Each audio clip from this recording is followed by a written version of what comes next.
Hello, my name is Lily Gephardt. I'm going to be giving a business report over the 5 most common forms of clay in the industry. So first I'm going to be going over the reason why I chose the topic of the 5 most common forms of clay, and then we're going to go over the general history of those 5 most common forms of clay. After that, we're going to be going over the general uses and classifications that they have, and then we're going to go over the world's leading exporters and importers of the clay and the revenue that they bring in. And after that, we're going to be going over the US specifically. So the reason I decided to talk about this specific topic is because my great-grandfather was a potter.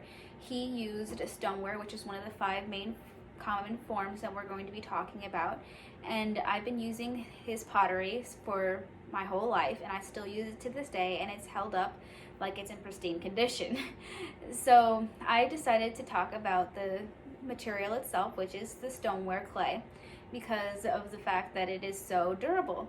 And as I was investigating the 5 most common forms, I also investigated the leading exporters in the world, which leads us to the topics that we're going to be discussing. So the general history of the clay, of pottery and clay and such, is something that is pretty commonly known. It's been around for thousands and thousands of years. Traces of pottery can be found from ancient Egypt, ancient Greece, to the medieval world, and of course in China. And not even just there, but you can find remnants of pottery and clay all around the world. And clay itself has been in the world since the world was pretty much created. So the 5 most common forms of clay that we're going to be talking about is kaolin, earthenware, stoneware, ball clay, and fire clay. Kaolin itself has been used to make porcelain in ancient China, which is where it originated. Earthenware also is very, very old. It's the oldest known earthenware is 9,000 years old and was found in Turkey.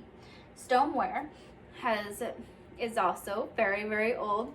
That was also in China, and it was in 1400 BCE, and was continually developed for generations and generations. And if you in the research, you can find that it has been improved upon greatly over the many years. Ball clay is used since the Roman time for crude pottery, but it really became popular in the 17th and 18th century when it was used for other things in once it became an export for other countries. And then fire clay also has a long history, 14,000 BC in China. So clay has these 5 most common forms of clay have a very, very long history, thousands, like this one, like fire clay, 14,000 years. And these are just the 5 most common forms of clay. There are thousands upon thousands of forms of clay, and all of them have their own history. So the general uses and classifications of the clay are main clay bodies and secondary clay bodies. So kaolin, stoneware, and earthenware are all main clay bodies, and then ball clay and fire clay are secondary clay bodies. They are used for mixing with other bodies to make them have different kinds of substances. Like fire clay makes it more durable in fire, and then ball clay makes it more malleable. So here are the main clay bodies, and these are some of the general uses that they have. Like kaolin, for ceramics, it's used in porcelain and other refractories and whiteware, which is China. And then ingredients for rubber, ink, organic plastics, makeup, paper, and other things. It's used as a pigmentation for a lot of things as well. And kaolin is also used in a lot of medications. And earthenware is used for bricks, tiles, flower pots, and other things where water retention isn't really that big of an issue. And then stoneware is used for mugs, vases, kitchen utensils, and other items where you do want to have water retention. And then the secondary clay bodies would be ball clay and fire clay. Ball clay is used to make other clays more malleable. And then like kaolin, it's used with kaolin a lot. And then fire clay is used in cement, stucco, mortar, and other construction materials. It's what you see, it's used a lot with bricks, and it's used to increase the firing temperature of clays. So clay production, though it's a natural resource and not really limited supply, because, well, clay's everywhere. Everywhere you find dirt, you can pretty much likely find some clay in the area. Maybe not one of the 5 main forms that I'm talking about, but you'll be able to find some form of clay. Some countries have an advantage in the industry because of the fact that they have history, like China has been doing clay for thousands of years, but other places like the US, we have an advantage because of technology.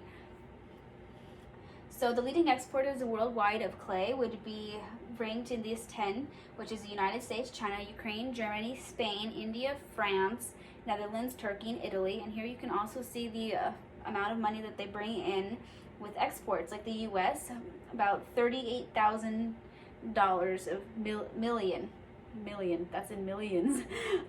So it's a multi-million-dollar industry for exporting clay. It's used for they have hundreds of uses, and I'm only talking about the 5 main forms of clay. With the other thousands of clay, they also have their own individual uses as well.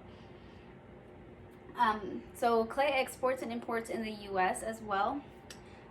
The United States is considered self-sufficient. We have many forms of clay, and we do a lot of, and because we have such a large span of landmass, we're able to pretty much have a large variety of types of clay, and are pretty much able to produce the amount of clay that we need to use.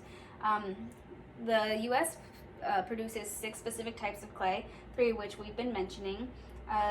The U.S. produces kaolin, ball clay, fire clay, bentonite, common clay, and fuller's earth.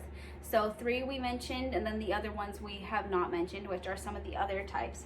And then in 2019, 4.2 million tons were exported in the U.S. That's a lot of clay, and that's what we've been exporting. And we keep more of clay than we export clay. So we keep a lot of clay and use it for a lot of things. It's not just pottery. Pottery is one of the smallest uses for clay that there is. So we've talked about the reason why I bring up this topic of the 5 main forms of clay. We talked about the main clay bodies and the history that they each have, and we talked about the many places that they are found in the world and are exported. We talked about the multi-million-dollar industry that it is. It's very, very rich industry, and we've talked about how it is all around the world, everywhere. Thank you for listening to my presentation.